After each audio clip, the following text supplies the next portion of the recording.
Hello everyone, and welcome to this episode of This is Islam. I'm Kai, and in today's episode we look at whether or not eating maniyy is permissible. The question stems from Imam Nawawi's commentary to some hadiths in Sahih Muslim with regards to semen in general. The commentary first establishes the scholarly opinion with regards to praying while having semen on oneself. Quote, "Scholars differ as to whether human semen is ritually impure or not. Malik and Abu Hanifa consider it impure, but Abu Hanifa says that if it is dry, it is sufficient to rub it off to cleanse the garment. The same for one report attributed to Ahmad. Malik considers that it must be washed off, whether it is wet or dry. Al-Layth considers it impure, but if one prays without having washed it, one does not need to repeat one's prayer. Al-Hasan said that prayer need not be repeated if one prayed with semen on one's clothes, even if there is plenty of it." Just a side note, in the Arabic, kathiran. So the hadith is talking about a lot of semen on one's clothes, on their thawb. Something quite noticeable, not just a trace, plenty of it. So for example, if this person were to walk into a mosque, then it would be noticeable to everyone that his clothes are covered in semen. Continuing, but if it is on one's body, then the prayer must be repeated after it is washed off, even if there's only a little of it. Many scholars consider semen to be pure.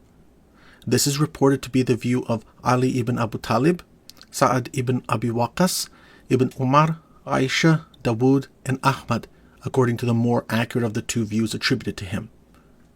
It is also the view of the Shafi'i school of fiqh and hadith scholars. Those who claim that a Shafi'i was the only scholar who considered it pure made a clear error." End quote. There's a brief paragraph here that talks about some side issues, but the commentary from Imam Nawawi continues. Quote, "Such is the ruling concerning human semen. We add an odd and weak view that a woman's semen is impure, unlike man's semen." And at this point there is a footnote by the translator and editor, Adil Salahi, which I will come back to in a moment.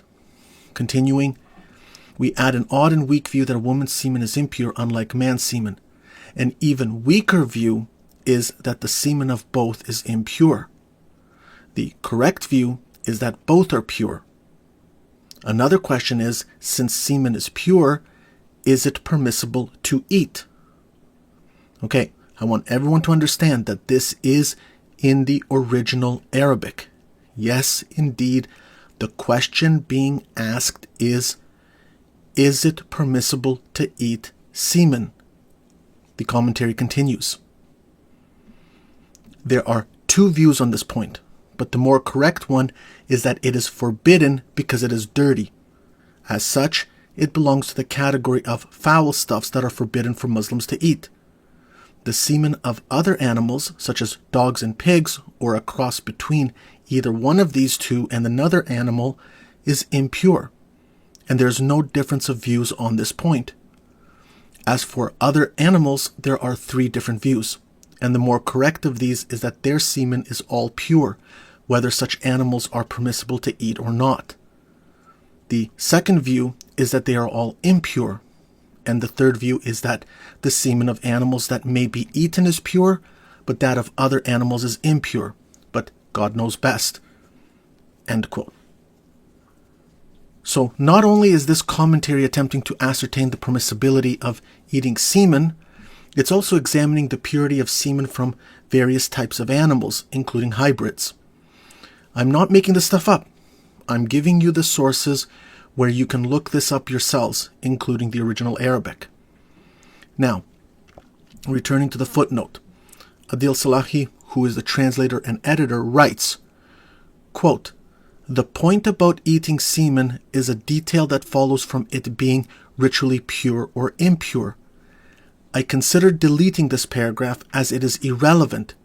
I ultimately decided to retain it as an example of the sort of academic question requiring an answer." End quote. I considered deleting this paragraph? Gee, I wonder why. But besides the obvious, considering to delete a paragraph, yet claiming to be providing a translation of the full commentary entails another problem: the integrity of the whole translation process itself. Is this paragraph not part of the commentary? Absolutely it is.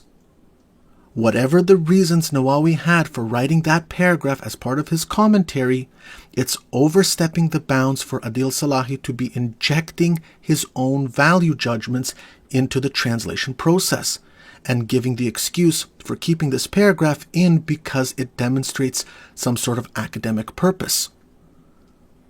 This paragraph is completely in line in the Arabic publications.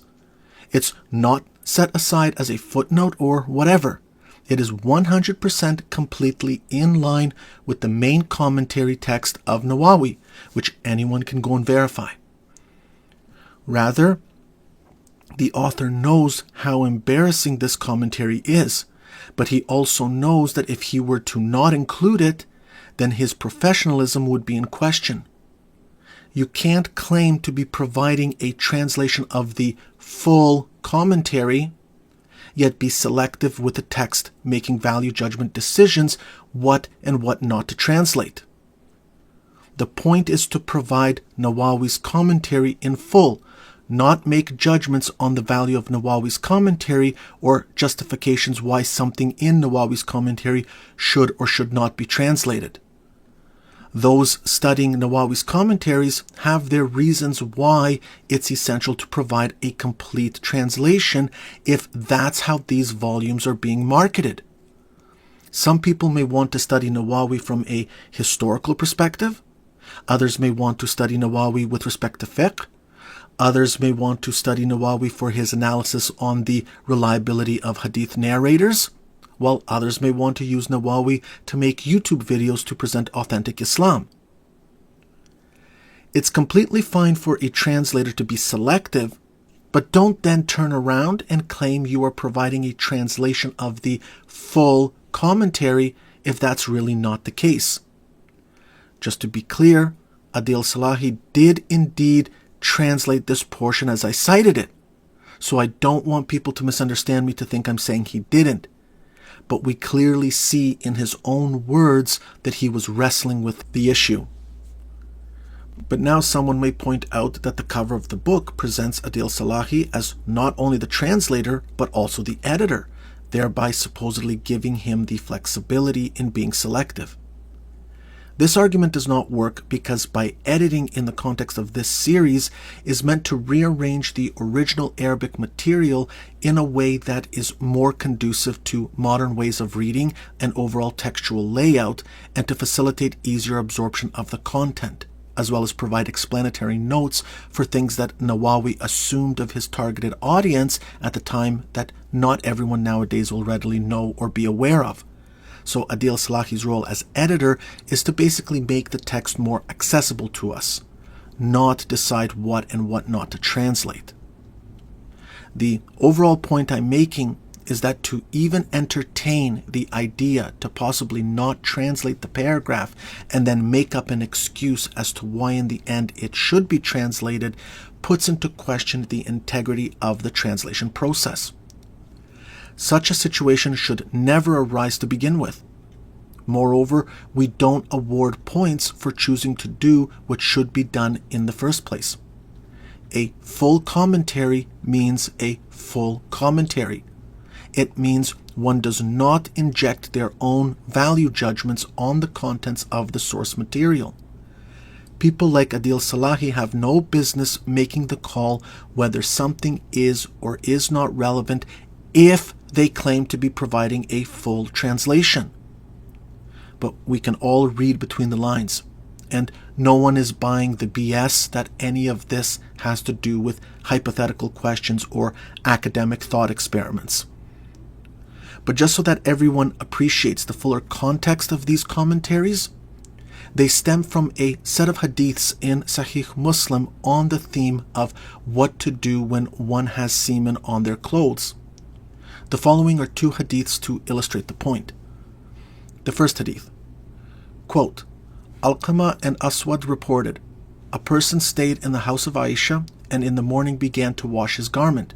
Aisha said, in case you saw it, i.e., drop of semen, it would have served the purpose of purifying the garment if you had simply washed that spot. And in case you did not see it, it would have been enough to sprinkle water around it. For when I saw that on the garment of the Messenger of Allah, I simply scraped it off and he offered prayer while putting that on. End quote. And the second hadith, quote, Abdullah bin Shihab al-Khawlani reported, I stayed in the house of Aisha and had a wet dream and perceived its effect on my garment. So in the morning I dipped both the clothes in water. This act of mine was watched by a maidservant of Aisha, and she informed her. She, Hadrat Aisha, sent me a message. What prompted you to act like this with your clothes? He, the narrator, said, I told that I saw in a dream what a sleeper sees. She said, did you find any mark of the fluid on your clothes? I said, no. She said, had you found anything, you should have washed it. In case I found that semen on the garment of the Messenger of Allah dried up, I scraped it off with my nails. End quote. Besides the fact that you have men who are not Aisha's husband sleeping in her house and having wet dreams about her, it's a bit puzzling to see how Imam Nawawi goes from washing one's clothes from semen so as to be able to offer prayers to entertaining the question of whether or not it is permissible to eat semen. Perhaps it was his way of being discreet in addressing a particular societal taboo. It could very well have been his way of providing answers to questions people had but didn't dare ask. Thank you for tuning into this episode.